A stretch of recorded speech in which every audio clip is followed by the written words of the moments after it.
말씀이 육신이 되어 우리 가운데에 집을 짓고 같이 사심에 우리가 그의 영광을 보니 아버지의 독생자의 영광이요 은혜와 진리가 충만하더라. 사실 이 구절이 우리에게는 이제는 좀 익숙한 구절이 되었습니다. 출애굽기 이야기할 때 마지막 성막을 짓는 장면에서 영어 단어가 tabernacle이라고 하는 단어라고 말씀드렸고, 여기 지금 요한복음 1장 14절에 쓰이고 있는 거하심에, 거한다라고 하는 단어가 정확하게 구약 성경의 그 표현을 표현하는, 집을 짓고 같이 사는 것을 의미하는 것이며, 그것이 출애굽기의 클라이막스, 마지막 그 마무리를 하는 데에 등장한 그림이라고 제가 말씀드렸습니다. 오늘 우리가 살펴보게 될 내용은 여전히 계속해서 하나님의 말씀에 대해서 살펴보게 됩니다. 예수 그리스도에 대해서 증거하고 있는 하나님의 말씀인 성경을 사랑하십시오. 이게 제가 여러분들에게 드리는, 사실 제가 개인적으로 인간적으로 여러분들에게 드리는 것이 아니라 성경이 하나님 백성들에게 주고 있는 권면입니다. 성경을 사랑하십시오. 이 이야기를 오늘 또 하게 됩니다. 다음 주까지 더 하게 되는데요. 첫 두 주는 우리가 시편 말씀으로 갔었어요. 기억나세요? 시편 1편하고 시편 제일 긴 119편으로 가면서 하나님이 우리에게 원하시는 모습은 어떤 모습이냐?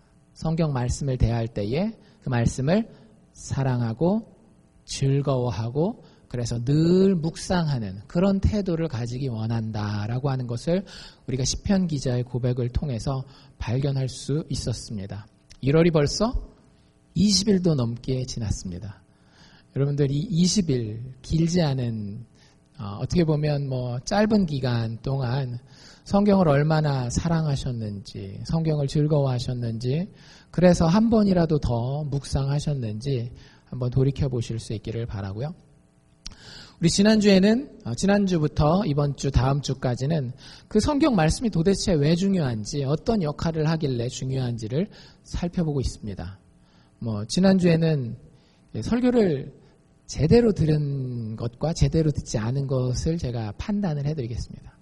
지난주 설교가 예화만 기억난다. 땅 찾으러 갔다가 죽었더라.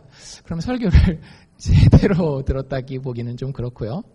여러분들 뭘 기억하셔야 되는가 하면 하나님의 말씀은 우리의 생명의 근원이다. 이걸 기억하셔야 돼요. 기억나시죠? 예수님이 신명기 말씀을 인용하셔서 뭐라 그러셨어요?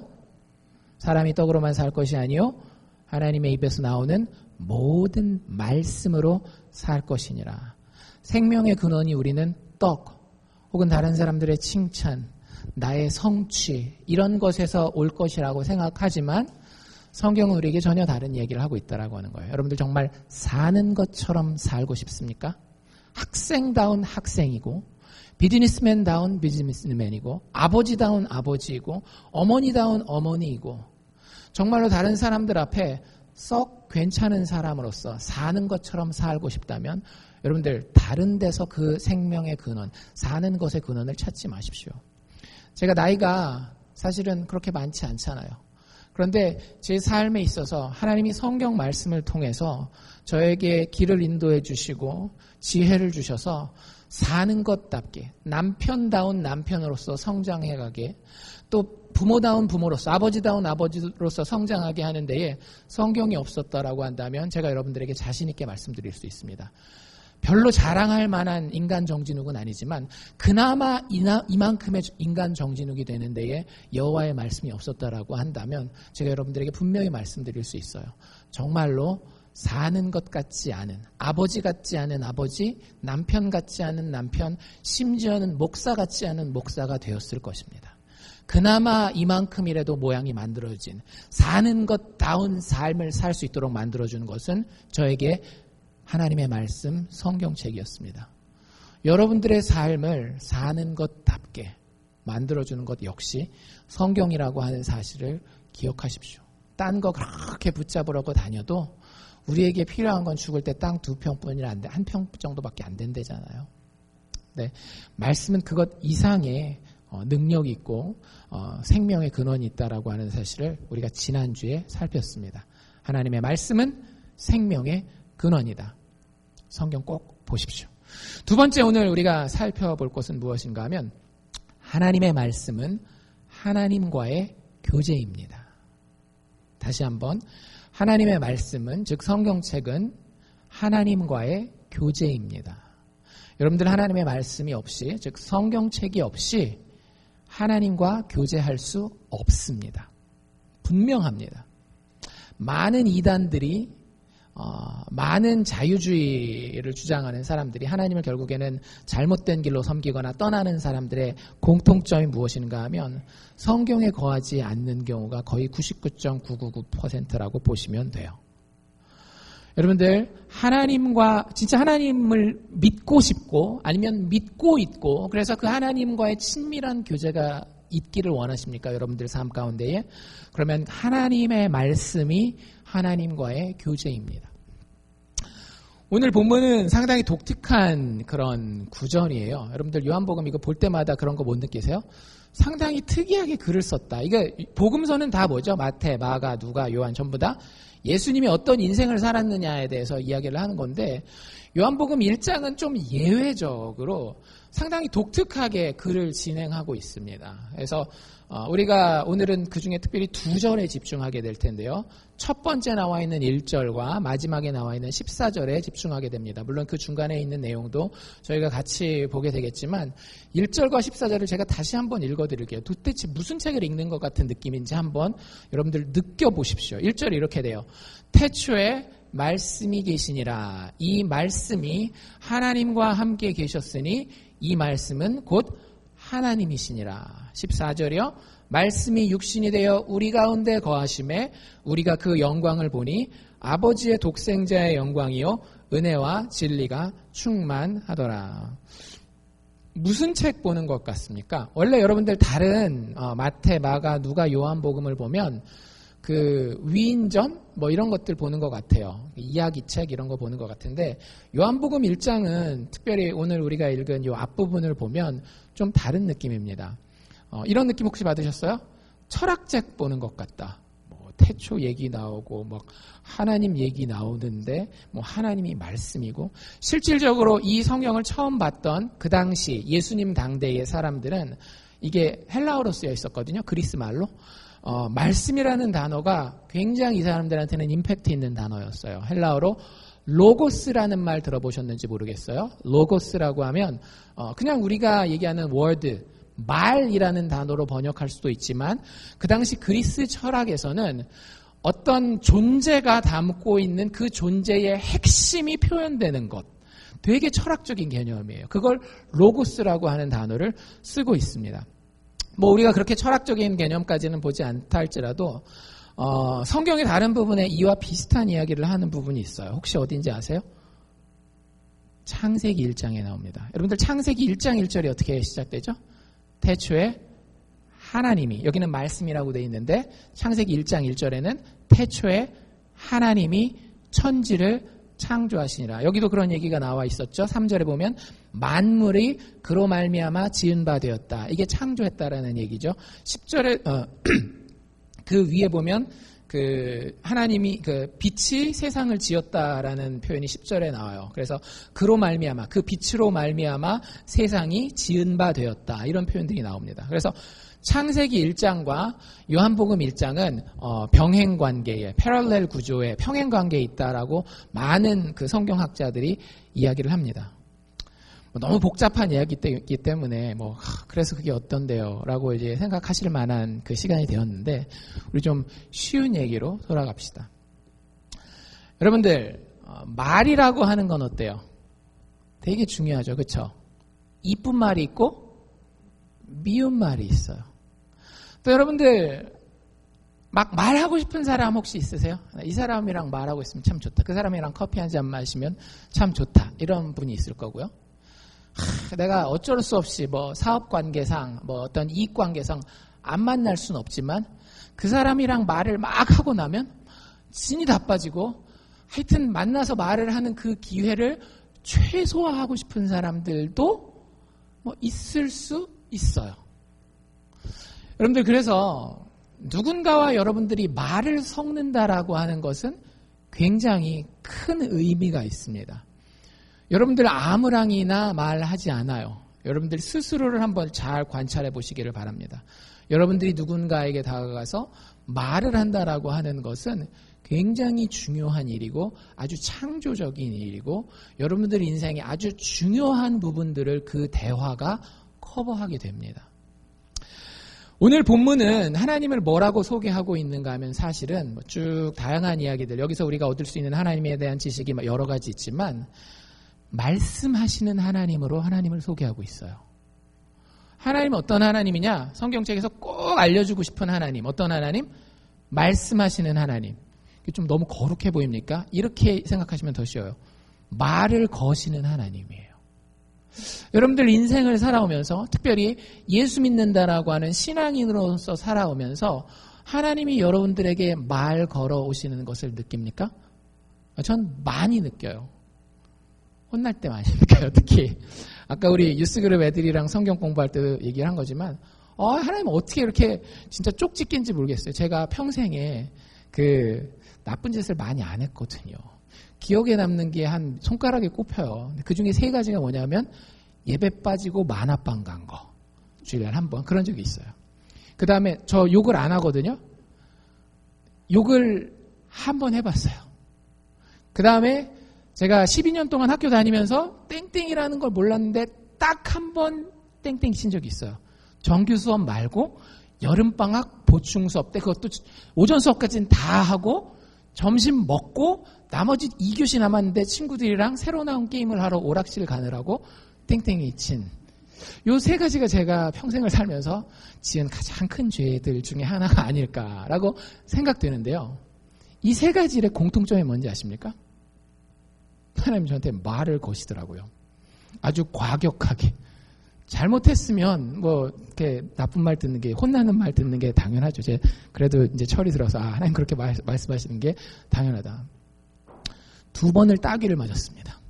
엄마한테. 제가 어머니한테 따귀 맞아본 적이 없어요. 어차피 제가 어머니랑 길게 살질 않았기 때문에 고등학교 1학년 때 돌아가셨으니까 한 15년 정도 어머니랑 살았는데 살면서 평생에 따귀 맞은 게 2번인데 그 2번이 제가 욕을 딱 했는데 어머니가 문을 탁 열고 보셨어요. 그리고 바로 따귀 맞았습니다.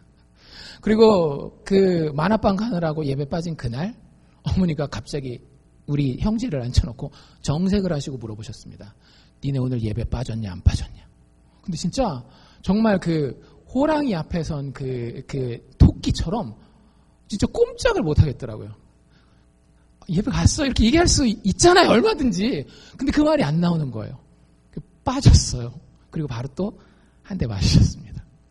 학교 빠진 날은 어땠는가 하면 학교 빠졌는데 원래 그 여름방학 보충 수업 해보신 분들은 아시잖아요. 학교에서 여름방학 보충 수업은 가긴 하지만 선생님들이 출석 체크 같은 거 할 때도 있고 안 할 때도 있고 특히 오후 수업은 이렇게 흔히 이렇게 전문 용어로 날라리라고 부르시는 애들은 많이 이렇게 땡땡이 치는 애들이 많아요. 그래서 저는 그냥 그날 하루만 다른 애들 다 괜찮으니까 해서 딱 갔는데 그날따라 선생님이 출석 체크를 하고 그 다음날 개인적으로 부르시면 얼마나 좋아요.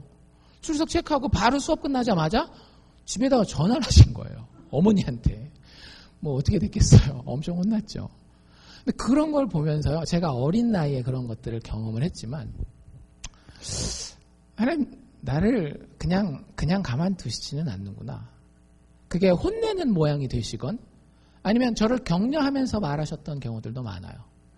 격려하는 모습이 되었건 어떤 지식이나 지혜에 대해서 알려주시는 모습이 되었건 하나님은 절대 죽어 계시는 분이 아니고요. 살아있는 인격체이시고 특별히 하나님의 사랑하는 자녀들에게 말을 걸어오신다라는 걸 제가 직접 체험을 했어요. 여러분들은 우연이라고 얘기해도 상관없어요. 제가 하나님을 믿으면서 우연이라고 하기에는 너무 많은 일들에 있어서 하나님은 저에게 말을 걸어오십니다. 사도 요한도 그 얘기를 하고 있는 거예요. 태초에 이게 창세기 패럴렐이라 그랬잖아요. 창세기 평행구라 그랬잖아요. 그러면 태초에 하나님이 계시니라 할 수 있어요. 근데 태초에 누가 계셨다라고 얘기하고 있더라고요? 말씀이 계시니라. 요한이 그걸 꼭 강조하고 싶었던 거예요. 평행구를 공부할 때에 우리가 늘 주의해야 되는 것 중에 하나가 뭐냐면 비슷한데 차이점이 뭔가를 보는 거예요. 창세기는 태초에 하나님이 천지를 창조하셨다 이렇게 얘기를 하고 있지만 요한복음은 그 똑같은 맥락을 이야기하면서 태초에 말씀이 계셨고 그 말씀이 곧 하나님이고 꼭 그걸 거꾸로 뒤집으면 그 하나님이 말씀이셨고 그 말씀이 모든 것을 지으셨다라고 이야기를 하고 있습니다. 하나님은 우리에게 말씀을 걸어 오시는 분입니다. 우리에게 말을 걸어 오시는 분이에요. 아까도 말씀드린 것처럼 누군가가 나에게 말을 걸어온다라고 하는 것은 굉장히 특별한 일이고 그리고 그 사람이 만약에 대단한 존재라고 한다면 굉장히 큰 특권이에요. 여러분들 누군가가 여러분들에게 말을 걸어주는데 그 사람이 대단한 사람이라고 한번 생각해 보세요. 가끔 가다 보면 혹시 여러분들 방송국에 가서 방송 어디언스 청중해 보신 분들 있으세요? 가끔 가다가 청중들 보면 생각지 않았던 뭐라 해야 될까 행운을 잡는 경우가 있어요. 그날 호스트로 나온 가수라든지 아니면 연예인이 자기가 앉아있는데 자기한테 말을 걸어주는 거예요. 아니면 나와가지고 프로를 하나 같이 진행하고 악수하는 거예요. 그러면 요새 이제 SNS가 하도 발달돼 있으니까 그러면 반드시 그 SNS에는 뭐가 뜰까요? 연예인 누구 손 잡은 손 해가지고 사진 올라오고 손을 좀 심한 애들은 손도 안 씻겠다 이런 얘기들을 하고 그래요. 나한테 누군가가 말을 걸어온다라고 하는 것은 굉장히 중요한 것이고 여러분들 그걸 아무나 허락하지 않습니다. 여러분들 누가 길 가다가 여러분들한테 아무렇게나 말 붙인다고 해서 여러분들 다 답해주세요? 그러지 않잖아요. 여러분들 스스로도 말을 섞는다라고 하는 것은 어떤 선이 있는데 그 선 안으로 들어오도록 허락한다라고 하는 거예요. 지하철을 타고 혹시 출퇴근해 보신 적이 있는 분들이 계신지 모르겠는데 여러분들 지하철을 타고 매일 아침에 같은 시간에 대중교통을 이용해서 출퇴근을 한다라고 해봅시다. 7시면 7시, 8시면 8시 내가 타는 그 지하철 객차가 있어요. 그럼 어떤 일이 벌어져요? 맨날 보는 얼굴들이 거의 같이 타잖아요. 나만 출근하는 게 아니라 다른 또 출근하는 분들이 거의 같이 늘 타요. 그럼 그 사람 아는 거예요? 모르는 거예요? 애매하죠. 안다 그러기도 그렇고 모른다 그러기도 그렇고 상당히 애매한 관계입니다. 근데 사실 얼굴은 알지만 그 사람을 안다라고 이야기하기는 좀 그래요. 예를 들자면 어느 정도 말이 섞일 정도면은 아는 사람인가 하면 어제 뭐 했어? 어젯밤에 뭐 했어? 이 정도 말이 섞일 정도면 이 말이 섞일 수 있는 사람이에요. 지하철 타고 맨날 출근하다가 얼굴 본 그 사람한테 여러분들 딱 다가가지고 어젯밤에 뭐 하셨어요? 그러실 수 있어요? 없어요? 절대 없습니다. 왜? 얼굴 알고 있어요. 대충 짐작도 갑니다. 이 사람이 어디 종로 몇 가에서 내리는 걸 보니까 또 하고 있는 모습을 보니까 공무원인 것 같다. 대충 업무하는 파일 같은 거 들고 있는 거 보면 그 정부 어디서 시청에서 일하나 보다. 시청에서도 건축 관련된 거에 일하나 보다. 여러분들 다 추측하고 생각하고 그 사람에 대해서 알아갈 수는 있어요. 하지만 그 사람을 정말 안다라고 이야기하기 위해서는 뭐가 필요한 거예요? 말을 섞는 게 필요한 거예요. 그래서 그 사람이 내가 말을 했을 때에 아까 얘기한 그 정도 어젯밤에 뭐 했어? 라고 이야기할 수 있을 정도까지 선이 열린 것이 진짜 그 사람을 아는 겁니다. 하나님 그런 관계를 우리에게 원하신다라고 하는 거예요. 하나님 우리의 인생에 찾아오셔서요. 여러분들에게 말을 걸고 있어요. 여러분들이 누군가랑 말을 섞을 때 가장 기분 나쁜 상황이 어떤 상황입니까? 몇 가지 상황이 있는데 한 2가지만 살펴보면 하나는 그 사람이 나한테 말을 함부로 할 때 널 언제 봤다고 반말하는 거야. 욕 섞어서 얘기하고 이러면 친구들끼리 얼마나 그럴 수 있죠. 근데 이게 별로 그 관계가 제대로 형성되지 않았는데 무례하게 나한테 얘기를 하면은요. 그 대화는 건설적이지 못한 방향으로 갈 수밖에 없습니다. 그리고 또 한 가지는 어떤 상황인가 하면 그 대화의 관계가 망가지는 상황은 어떤 상황인가 하면 말을 하는데 그 말을 자꾸 무시하는 거예요. 못 들은 척. 여러분들이 해보셨죠, 솔직히. 분명히 들었어요. 분명히 들었는데 안 들리는 척, 안 들은 척 어렸을 때도 많이 해보셨을 것이고 나이 들어서는 배우자가 좀 귀찮다 싶으면 이 기술을 어김없이 발휘하는 그런 분들이 계실 수도 있어요. 그게 사실은 대화를 엮어가는 데에 굉장히 큰 문제가 됩니다. 사실 우리와 하나님과의 관계에 있어서도 마찬가지예요. 말을 섞는다라고 하는 것은 인격적인 관계를 만들어가는 것인데 하나님은 우리와 말을 섞으면서 인격적인 관계를 가지기를 원하세요. 내가 한마디 하면 우리가 친구에게 대답을 듣기를 원하고 말은 하지 않더라도 끄덕끄덕 반응을 원하는 것처럼 하나님이 여러분들에게 말씀을 하시면은요, 하나님은 여러분들이 하나님의 소리를 잘 들어 귀 기울이기를 원하시고 여러분들이 하나님께 말하기를 원하세요. 말을 섞기를 원하신다라는 거예요. 그래서 자기를 소개할 때 나는 전능하신 하나님이다 라고만 이야기하지 않고 나는 말씀이다. 태초에 말씀이 계셨다라고 이야기하고 있다라고 하는 거예요. 여러분들 이게 중요합니까? 중요합니다. 여러분들 결혼 생활에서 제일 중요한 게 뭘까요? 결혼 생활에서 여러 가지 중요한 것들이 있어요. 뭐 경제적인 조건은 중요해요. 만약에 남자나 여자 둘 중에 하나도 경제적인 책임을 지지 않으면 그 가정은 오래가지 못합니다.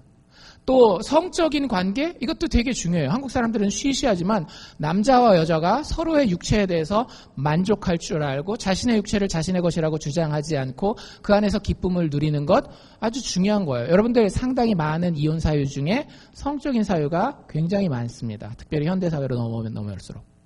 그런데 이런 것들보다 더 중요한 건 뭔지 아세요? 말이에요. 부부들이 갈라서는 데 있어서 아니면 같이 살지만 행복해 보이지 않는다라고 느낄 때 백발백중 그 안에는 대화의 단절이 있습니다. 대화하죠. 근데 진짜 깊은 의미에서의 말이 섞이지 않아요. 그럼 그 가정이 여러분들 가정은 어떤 거예요? 한 남자에게, 한 여자에게, 그 집에서 태어나는 아이들에게 격려가 되고 위로가 되고 힘이 되어줘야 되는 그런 가장 작은 사회 조직 아닙니까? 그런데 그런 대화가 끊기는 가정은요, 남편이 아내에게, 아내가 남편에게, 또 부모가 자식에게, 자식이 부모에게 전혀 힘이 돼주지를 못해요. 여러분들 그런 게 되는 가정 가끔 가다가 보면 부럽지 않으세요? 이게 가정에서만 발견되는 게 아니에요.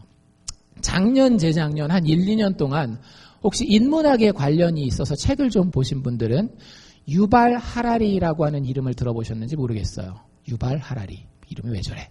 우리나라 사람이 아니니까 우리한테는 당연히 낯설겠죠. 유발 하라리라고 하는 사람이 세계적으로 아주 저명한 역사학자예요. 이스라엘 사람이고요. 우리가 잘 아는 대로 유대인들 어때요? 똑똑해요. 그래서 전 세계에서 유명한 학교 하면 우리 뭐 하버드 이런 것들만 알지만 각 나라의 그 대학 랭킹에 드는 학교들이 있는데 이 사람이 히브리 대학, 예루살렘에 있는 히브리 대학 교수예요. 굉장히 좋은 대학의 교수이고 그 다음에 실질적으로 전 세계 학계에 명망 있는 학자입니다. 유발 하라리. 뭐 그런 사람이 있구나. 그 정도 알면 여러분들 어디 가서 상식이 있구나 이런 얘기는 들으실 수 있을 거예요. 그 사람이 쓴 책 제목이 한 1, 2년 전에 써서 지금까지도 사실은 상당히 이 인문학 분야에는 그 큰 임팩트를 미치는 책이 있는데 책 제목이 뭐냐면 사피엔스라고 하는 책 혹시 들어보셨어요? 사피엔스.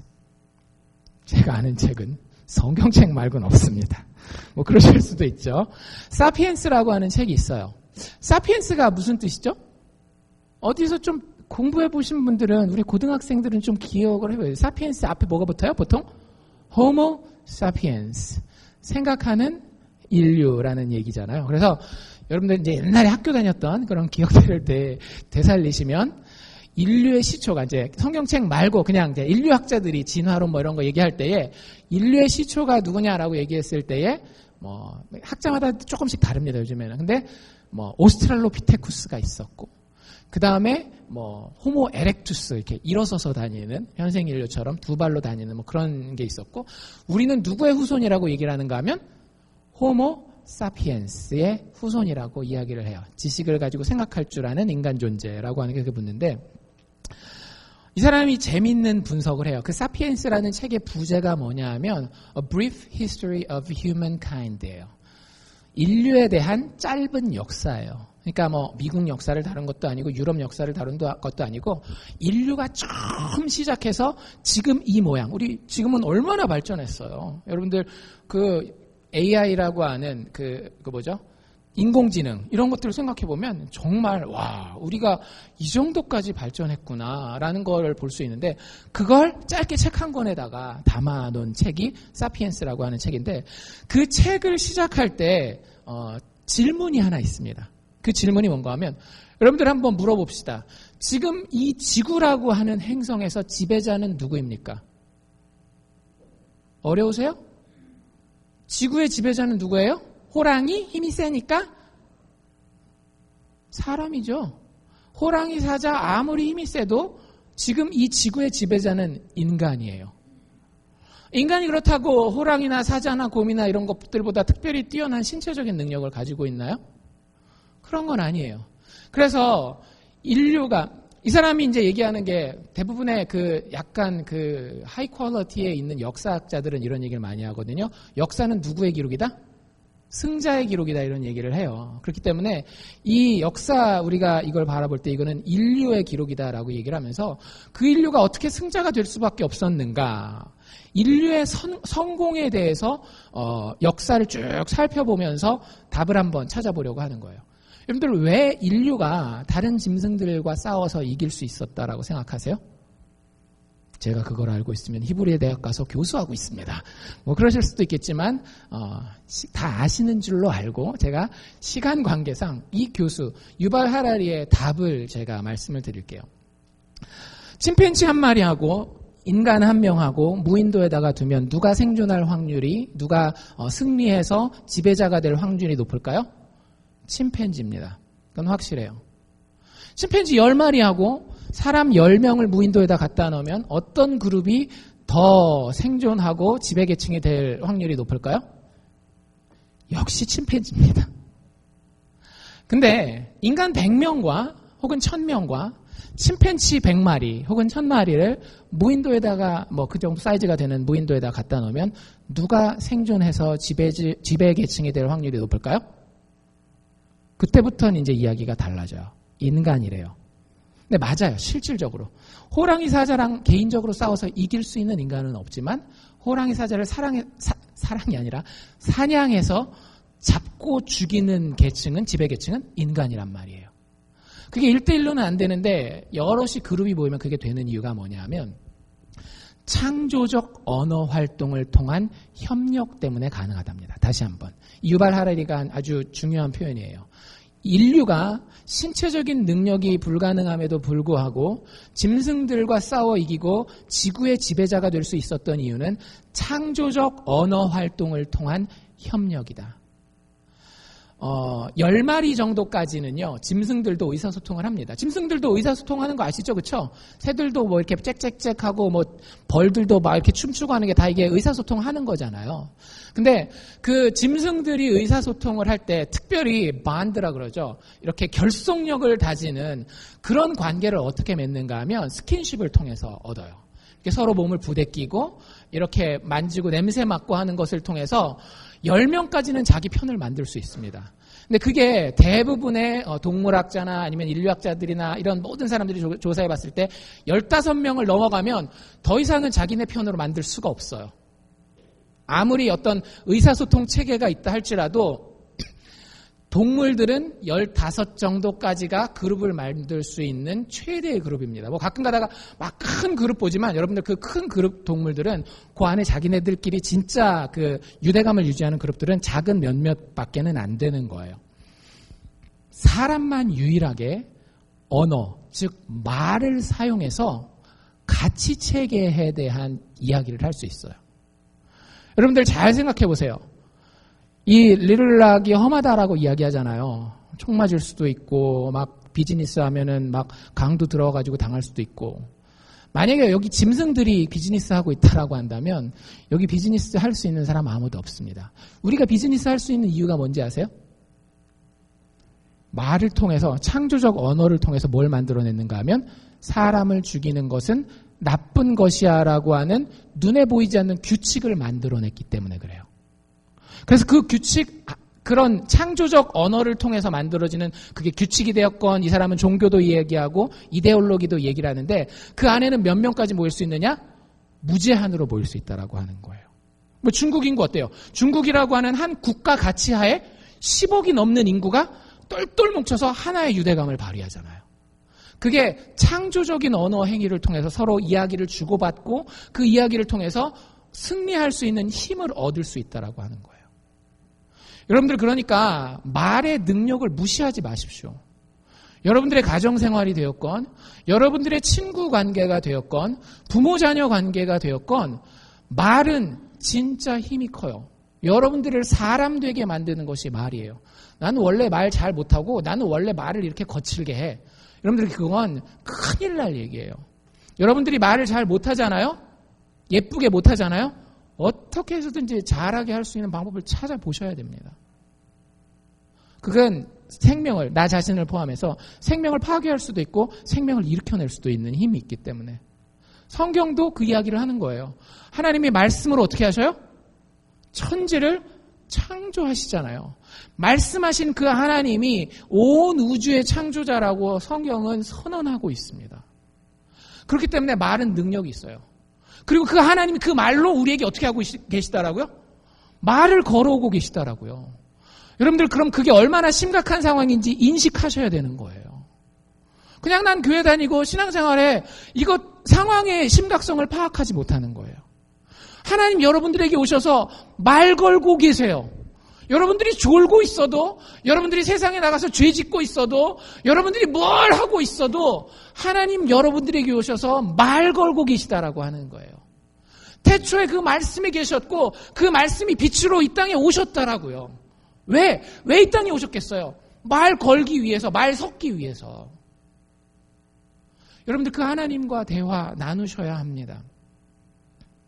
왜냐하면 여러분들이 아무리 언어를 연습해서 부부간에 예쁜 말을 하고 부모 자식 간에 건설적인 대화를 나누고 친구들 사이에 참 격려되는 예의 바른 말을 한다 할지라도 거기에 참된 행복이 찾아오지 않기 때문이에요. 다시 말씀드립니다. 여러분들 인류가 말을 해요. 그리고 그 말을 하는 것을 통해서 능력을 얻지만 여러분들 그 능력은 인류에게 참된 만족과 참된 행복을 가져다 주지 못하기 때문에 우리는 하나님의 말을 귀중하게 여겨야 되는 거예요. 성경도 그렇게 얘기하고 있고 아까 말씀드린 그 유발 하라리도 그 얘기를 해요. 책을 마치면서 그가 숙제로 던지는 게 있습니다. 자기가 인류의 역사를 쭉 살펴보니까 인류의 역사는 인간이 얼마나 더 큰 힘을 얻어왔는지에 대한 기록이라고 하는 거예요. 그렇죠? 처음에는 뭐 농사짓느라고 낑낑 자기가 끌고 다니던 걸 어떻게 했어요? 사람들을 모아가지고 야 우리 짐승을 잡아오자. 그래서 짐승한테 일을 시키자. 그래서 짐승 데리고 막 일하고 나중에는 노예도 부려보고 기계도 발전시키고 그래서 더 많은 그래서 여러분들 옛날 선조들과 비교해보자면 우리는 훨씬 더 많은 능력과 힘을 가지고 있습니다. 근데 책을 마치면서 이 하라리의 그 숙제가 뭔가 하면 본인의 다음 프로젝트의 그 질문이 뭔가 하면 과연 우리는 어떻게 행복해질 수 있느냐라고 하는 거예요. 그 사람이 이렇게 표현합니다. 어떤 뉴스 인터뷰한 데는 보니까 인간은 힘을 얻는 데는 극도로 우수한 존재입니다. 하지만 그 힘을 행복으로 바꾸는 능력은 별로입니다. 한번 다시 잘 생각해 보세요. 여러분들도 그럴 수 있어요. 학생이면 공부를 열심히 해가지고 잘해가지고 좋은 성적을 받거나 자기가 원하는 대학을 가거나 젊은이들 같은 경우는 자기가 원하는 좋은 직장을 가질 수 있는 힘을 얻는 능력은 있을 수 있어요. 그런데 여러분들 그 힘이 여러분들에게 100% 행복이라는 마음의 만족감으로 평안이라는 마음의 만족감으로 치환돼서 내 삶을 풍성하게 만들어주던가요? 그렇지 않다라고 하는 거예요. 많은 경우에 현대인들의 행복지수를 조사했을 때에 과거 10년 전, 20년 전, 아니 그 수백 년 전 조사는 없지만 여러분들 자살률만 보면 확실해요. 거의. 지금처럼 자살이 많았던 시대는 인류 역사상 존재하지 않습니다. 그만큼 행복하다라는 거예요? 불행하다라는 거예요? 불행하다라는 거예요. 돈도 많이 가졌죠. 자아실현을 위해서 여자도 옛날보다 훨씬 더 많은 권리를 주장할 수 있게 되었고 경제적으로 연약하고 사회적으로 약자들도 정부에서 많은 것을 보조해 줌으로 인하여서 본인들이 할 수 있는 것들이 더 많아졌어요. 능력은 엄청 많습니다. 옛날보다 훨씬 더. 그런데 행복의 지수는 옛날보다 올라가기는커녕 많은 사람들은 내려갔다라고 이야기를 해요. 우린 말을 하는데 서로 간에 말을 섞어서 창조적인 능력을 발휘해 많은 더 큰 힘들을 얻었는데 왜 이런 일들이 벌어집니까? 여러분들, 이유는 분명합니다. 우리는 짐승들과 똑같이 흙으로만 만들어지지 않았기 때문에 그래요. 우리는 흙으로 만들어진 동시에 하나님의 생기로 만들어졌습니다. 창세기의 표현 그대로라고 한다면 여러분들은 또 저는 하나님의 형상을 따라 만들어졌어요. 여러분들이 말을 하는 것을 통해서 물리적인, 육체적인 힘을 얻을 수는 있겠지만 하나님이 주신 그 영혼, 내 마음을 완전하게 만족시킬 수 있는 그 행복은 하나님과의 대화가, 하나님과 말을 섞지 않으면 우리에게는 여전히 꿈 같은 이야기입니다. 제 말이 틀린지 않는지는 여러분들 평생 살아보시면 알 거예요. 하나님과 말을 섞지 않는 존재들은 궁극적인 만족함과 궁극적인 행복에 절대 이를 수가 없습니다. 그래서 하나님이 작정을 하셨어요. 왜? 하나님 택한 자들은 하나님 자녀이기 때문에. 하나님이랑 말을 섞지 않아서 그 행복을 누리지 못하는 것이 하나님이 너무 가슴이 아프셨다는 거예요. 그래서 작정을 하고 어떻게 해요? 우리가 집 나갔잖아요. 우리가 집 나가니까 그 옆집에 이사 와서 그 집에 살면서 우리에게 말씀해 주시겠다라는 거예요. 예수 그리스도의 십자가를 이 땅에다가 박아놓고 하나님이, 영이신 하나님이 육체를 입고 이 땅에 오셔서 집 짓고 우리와 살겠다라고 하는 게 14절 말씀입니다. 말씀하시는 그 하나님이, 그 말씀이 육신이 되어 우리 가운데 거하심에 우리가 그 영광을 보니 아버지의 독생자의 영광이요 마침내 하나님의 은혜와 진리가 충만하더라. 참된 행복과 참된 만족감이 하나님의 말씀을 듣고 그와 대화를 나눌 때에 드디어 인간의 삶 가운데 이루어지더라 라고 하는 선언이 요한이 본인의 책 1권에서 챕터 1에서 1과에서 이야기하고 있는 겁니다. 여러분들, 이 하나님의 선언을 반드시 들으실 수 있기를 바랍니다. 인류의 역사상 이런 일들이 참 많이 있어요. 성경에도 그런 얘기 나오지 않나요? 가장 대표적인 이야기가 뭐예요? 바벨탑 사건 아닙니까? 바벨탑 사건의 핵심이 뭔지 아세요? 모든 인류가 한 언어를 썼던 거예요. 그래서 그 언어를 가지고 어떻게 해요? 하늘에 닿을 수 있는 탑을 쌓아 올립니다. 그런데 어떻게 되죠? 결국에는 그들의 말이 하나님의 말을 담지 않았기 때문에 결국 하나님의 버리심 가운데에 서로에게 상처를 주고 서로 말은 하는데 말이 통하지 않는 거예요. 그래서 그들이 추구했던 성취와 그들이 추구했던 행복은 그들 손에 잡혀지지 않았어요. 그들은 멸망하였고 그들은 불행하게 서로의 갈 길을 갔을 뿐입니다. 여러분들의 가정을 그렇게 만들기를 원하세요? 여러분들의 공동체를 그렇게 만드시기를 원합니까? 인간의 말만 하면 반드시 그렇게 됩니다. 아무리 똑바라진 말을 한다 할지라도, 아무리 풍성하게 축복하는 말을 한다 할지라도 그것이 인간의 말에서 시작돼서 인간의 말에 그친다라고 한다면 그건 공수표예요. 여러분들에게 진짜 그 능력이 있으세요? 우리 딸, 우리 아들 이뻐, 잘 돼, 성공해.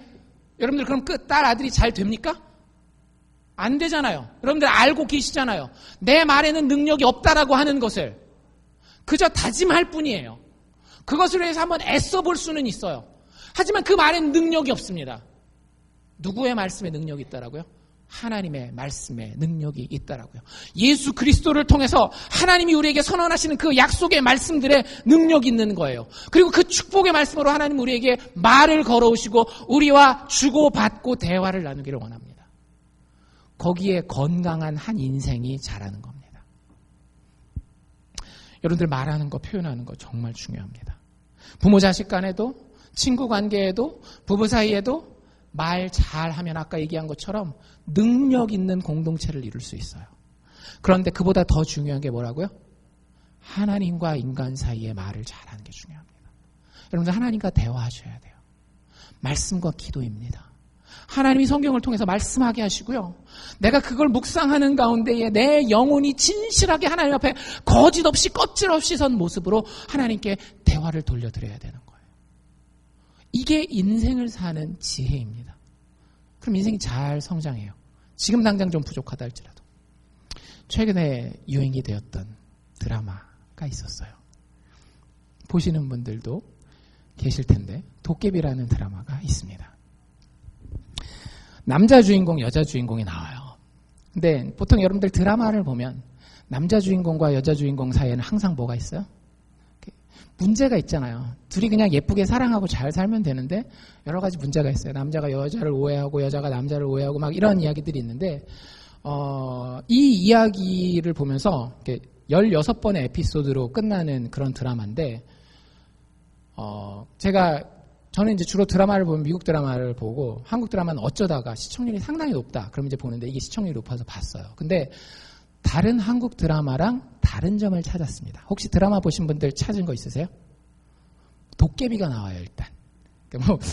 좀 판타지인가 보다. 예, 판타지예요. 로맨스 판타지입니다. 로맨틱 판타지인데 뭐 그런 것도 다른 점일 수 있어요. 근데 다른 점이 뭐냐면 그 드라마를 보는 사람들은요, 진짜 쑥 빠져서 볼 수밖에 없도록 만들어놔요.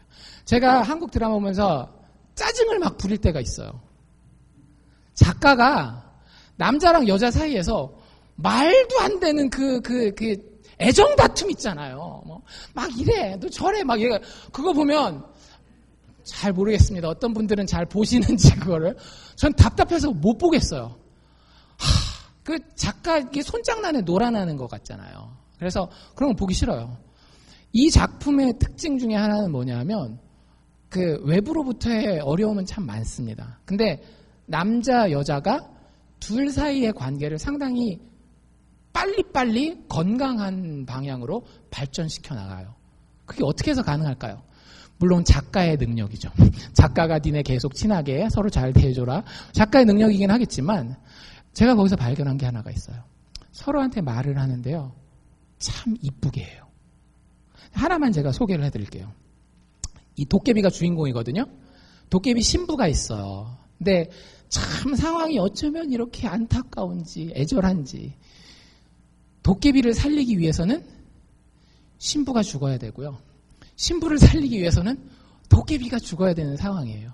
그건 이제 신부는 모르고 있고 도깨비만 알고 있는 상황입니다. 그래서 도깨비가 자기 신부를 위해서 자기가 죽고 도깨비를 살리기로 하는 그런 상황이에요. 그래서 이제 이렇게 칼을 이렇게 뽑는 거거든요. 칼을 뽑으면 무로 돌아가 죽으리라 뭐 이런 건데 칼을 뽑으라고 이제 마지막 죽는 순간에 자기의 말을 가장 이쁘게 자기 신부에게 하는 거예요. 이렇게 얘기를 합니다. 뭐 제가 보니까 막 목사님들 카톡 프로필에도 막 나오고 막 그런 건데 들으신 뭐 드라마 보신 분들은 아실게요. 안 보신 분들은 집에서 한번 써먹으셔도 됩니다. 아내한테, 남편한테. 너와 함께한 시간 모두 눈부셨다.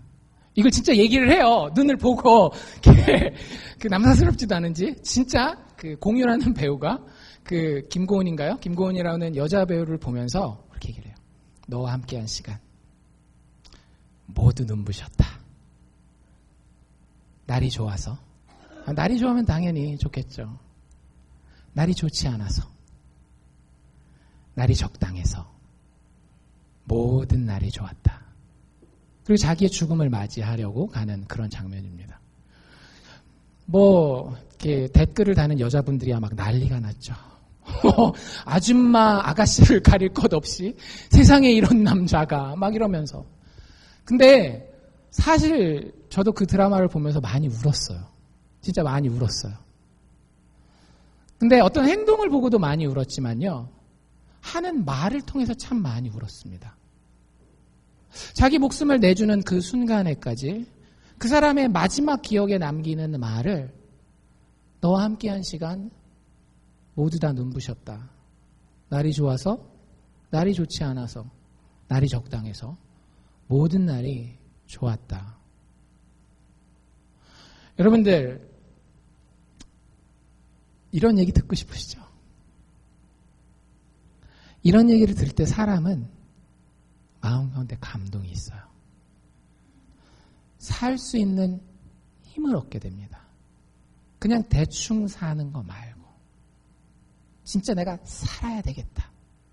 한번 살아봐야 되겠다. 거기서 도깨비가 그래요. 그 관계를 쭉 하면서 저 아이가 나를 죽이려고 태어난 존재인데 왜냐하면 이제 그 칼을 보면 죽으니까 저 나를 죽이려고 하는 아이 때문에 나는 살고 싶다. 여러분들 정말로 사랑이 담긴 말, 배려가 담긴 말, 그 말에는 사람을 사는 것답게 살게 하는 능력이 있어요. 그리고 그 근원을 다른 데서 찾지 마십시오. 어떤 짐승의 세계를 봐도 여러분들 그런 말들은, 그런 의사소통은 없습니다. 심지어는 인간들 사이에서도 그런 의사소통은 없거나 있어도 그림자예요. 여러분들 그 말은 어디 있는지 아세요? 예수 그리스도의 이야기에 있습니다. 태초에 말씀이 계셨는데요. 그 말씀은 하나님이셨어요. 그리고 그 말씀이 하나님과 함께 계셨습니다. 요한은 이 말씀이라는 단어를 쓸 때 정확하게 누구를 부를지를 알고 이 단어를 쓴 거예요. 그냥 입에서 나오는 말이 아니라 요한복음 1장에서 이야기하는 말씀은 예수님을 정확하게 가리키는 말입니다. 그럼 제가 돌이켜놓고 볼까요? 태초에 예수가 계시니라. 이 예수가 곧 하나님과 함께 계셨고 이 예수가 곧 하나님이시니라. 그리고 어떻게 돼요? 이 예수가 이 땅에 말씀이 육신이 돼요. 예수가 육신이 되어 우리 가운데 거하셨어요. 그리고 어떻게 하셨어요? 십자가에 올라가셨어요. 그리고 죽어주셨어요. 그분은 우리에게 그분의 죽음과 부활을 통해 사랑의 행동을 하셨을 뿐만 아니라 이렇게 성경 말씀을 남겨두심으로써 그분에 대한 사랑을, 그분의 사랑을 우리에게 지금도 말 걸고 계시는 겁니다. 나 너 이만큼 사랑하는데 너 어저께 깽판 치고 하루 망쳤지? 근데 그날이 나한텐 참 눈부셨다. 네 깽판진 그 정말 그지 같은 그 모습에서 오늘 다시 일어날 그 모습을 보니 난 너의 모습이 참 찬란하다. 예수 그리스도가 십자가에 오셔서 죽으시고 자기 목숨을 버리셔야 했던 그 순간에 저희에게 그렇게 말 걸고 계시는 거예요. 네가 지금 어떻든지 아무 상관없어. 너는 나에게 참 만족스러운 존재야. 난 너에게 의의 면류관을 주고 싶어. 모든 만족과 모든 평안과 모든 행복을 참된 것으로 너에게 주고 싶어. 의의 면류관. 그래서 예수님은 뭘 쓰셨어요? 자기가 써야 되는 의의 면류관을 내려놓고 십자가에 올라가실 때 가시면류관 쓰신 거 아니에요. 하나님께서 예수를 통해 우리에게 말 걸고 계십니다. 그리고 그 예수에 대한 이야기가 이 성경책에 기록되어 있습니다. 여러분들 하나님과 말 섞기 원하십니까? 하나님과 대화하는 살아있는 믿음의 사람들이 되기 원하세요? 말씀으로 돌아가십시오. 의무감으로 보지 마시고 여기 예수가 어떻게 나와 있는지 발견하십시오. 모르겠으면 공부를 해서라도 아니면 기도를 해서 기적적으로라도 이 성경 읽으면서 예수가 나에게 뭐라고 말씀하시고 있는지 들으실 수 있기를 바랍니다. 그러면 여러분들의 인생이 하나님 앞에서 능력 있을 뿐만 아니라 참된 행복과 만족을 누릴 수 있을 줄로 믿습니다. 기도합시다.